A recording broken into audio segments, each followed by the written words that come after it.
There's a lot of scientific literature available today that links emotional stress to inflammation. So when we look at our patient, yes, we can look at the physiology and at the anatomy and how it has changed and the pathology and understand the chemical processes.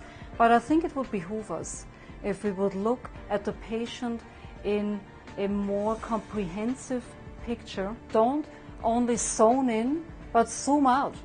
We've got to zoom out and see a bigger perspective of what drives our patient, and let the patient talk and tap into the emotional side. What stressful life situations has the patient been through to arrive today at a diagnosis of fibromyalgia?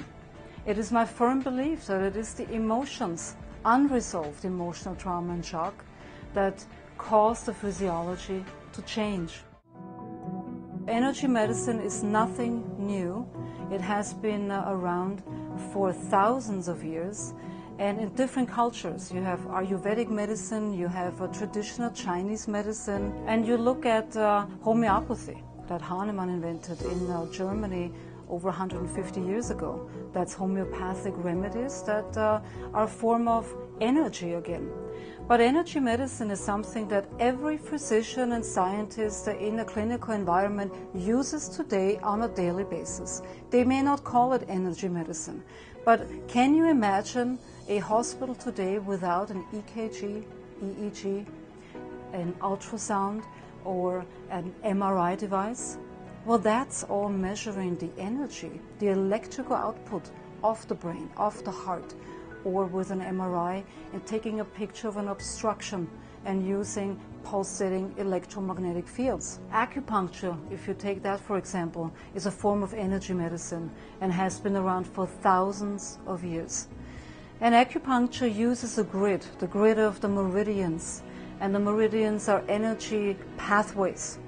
And when a trained traditional Chinese medicine doctor, for example, would look at their patient and there would be neck pain, they would know where to place an acupuncture needle in either a meridian point or in an acupuncture point to redistribute energy and to redistribute the flow of fluid.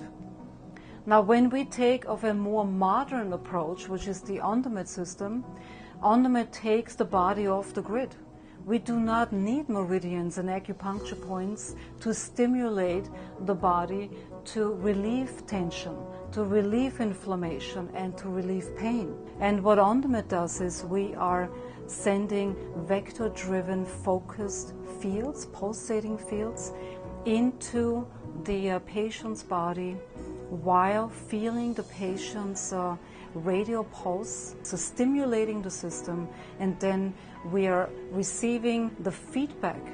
We can get to the underlying reason of why the pain is there and stimulate the dysfunctional side responsible for the pain. It is an intelligent system that helps us to get a different perspective of the patient, to find dysfunctional tissue areas that may be areas of infection, of inflammation, scar tissue, emotional trauma or shock that is unresolved and still residing on a cellular basis in form of a memory.